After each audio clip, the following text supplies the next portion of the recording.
আমার চ্যানেলে সবাইকে স্বাগত। আমি ঝুমা।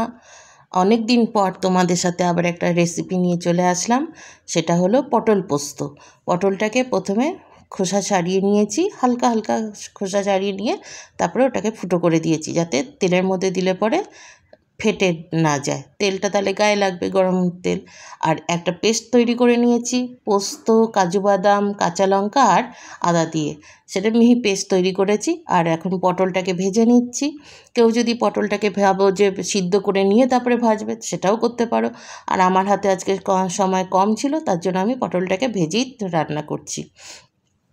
তাহলে ভাজা টাজা হয়ে গেলে আমি আবার কি করব না, ওর মধ্যে পটলটা তুলে নিয়ে তার মধ্যে কাঁচা লঙ্কা বলছি, শুকনো লঙ্কা আর কালো জিরে ফোড়ন দেবো। আর পটল ভাজা হয়ে গেছে এবং শুকনো লঙ্কা আর কালো জিরে ফোড়ন দিয়ে এবার পেস্টটা দিয়ে দেবো, যে পেস্টটা তৈরি করে রেখে দিয়েছিলাম। আর বাটির গায়ে যেহেতু লেগে আছে, সেটা জল দিয়ে একটু ধুয়ে দিয়ে দেবো, না তো তেলের মধ্যে পোস্তটা মানে পুড়ে যাওয়ার একটা সম্ভাবনা থাকে, সেই কারণে।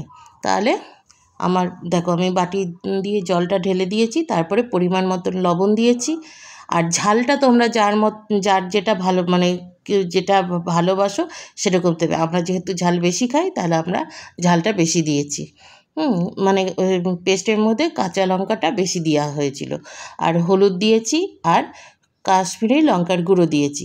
অনেকে বলে যে পোস্ততে সাদা সাদাই ভালো লাগে, কিন্তু আমার সাদা সাদা ভালো লাগে না, মনে হয় ফ্যাকাশে ফ্যাকাশে, খেতেও ভালো লাগে না। সেই জন্য আমি হলুদটা দিই।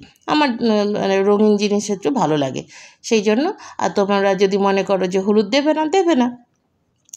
তাহলে এটা আমার কমপ্লিট হয়ে গেছে। আর নামানোর সময় আমি ঘি, সামান্য গরম মশলা আর চিনি দিয়ে নামিয়ে দিয়েছি। আর কেমন হয়েছে তোমরা বলবে, কমেন্ট করে জানাবে, ঠিক আছে? আর সাবস্ক্রাইব